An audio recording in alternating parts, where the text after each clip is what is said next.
చట్టం తన పని తాను చేయాలి, అది కరెక్ట్. ఇప్పుడు అల్లు అర్జున్ విషయంలో చట్టం తన పని తాను చేసింది, అదే చెప్తున్నాం కదా.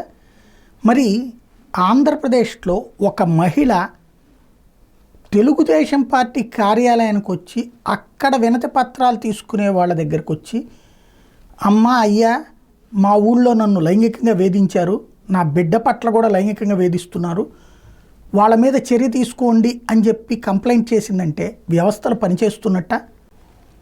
6 నెలలైంది ఈ ప్రభుత్వం వచ్చి. ఇవాళకి కూడా లా అండ్ ఆర్డర్ ఇష్యూస్లోనో లేదా ల్యాండ్ ఇష్యూస్లోనో తెలుగుదేశం పార్టీ జనసేన కార్యాలయాలకు వస్తున్నారంటే వ్యవస్థలు పని చేయట్లేదని అర్థం. మనం కలెక్టర్లను కూర్చుని తిడుతున్నాం, లేకపోతే పోలీసులను కూర్చోబెట్టి ఇక్కడ మాట్లాడుతున్నాం, కానీ అసలు మన దగ్గరికి వస్తున్నారు అంటే లోకల్గా ఉన్నటువంటి అధికారుల మీద నమ్మకం లేదు, అక్కడ న్యాయం జరుగుతుందని నమ్మకం లేదు. ఇప్పుడు ఇవాళ ఈనాడే రాసుకొచ్చింది, తల్లి కుమార్తెలకు లైంగిక వేధింపులు, తెలుగుదేశం పార్టీ ప్రజావేదికలో బాధిత మహిళ ఫిర్యాదు, కోళాయప్ప అనే వ్యక్తి నా మీద లైంగిక దాడికి దిగారు, దాని ఫోటోలు వీడియోలు తీశాడు, ఈ విషయాన్ని ఎవరికైనా చెప్తే చంపేస్తానంటూ బెదిరిస్తున్నాడు, నాతో పాటు నా కుమార్తెను లైంగికంగా వేధిస్తున్నాడు. సత్యసాయి జిల్లాకు చెందిన మహిళ కన్నీరు మున్నీరుగా విలపించింది, నిందితుడి మీద చట్టపరమైన చర్యలు తీసుకోమని కోరింది. ఇప్పుడు ఆవిడ ఎవరి దగ్గరికి వెళ్ళాలి?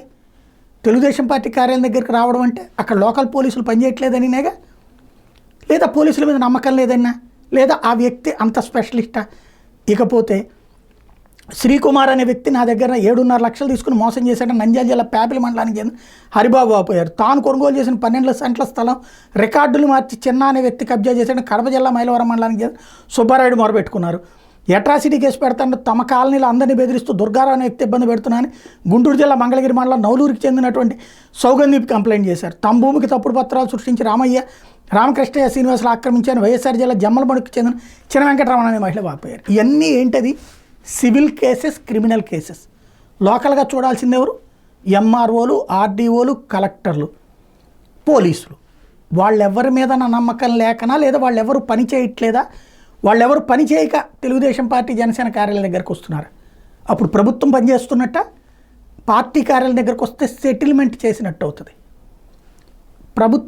ప్రభుత్వం బాధ్యతగా పనిచేస్తుంటే పార్టీ ఆఫీస్ దగ్గరికి రాకూడదు జనం, ఆ స్థాయికి రావాలి. మొదట్లో వచ్చారంటే వైసీపీ గవర్నమెంట్ బాధితులు, ఇవాళ వచ్చారు అంటే ఈ ప్రభుత్వ బాధితులు అవుతారు. అది ఆలోచించుకోవాల్సింది.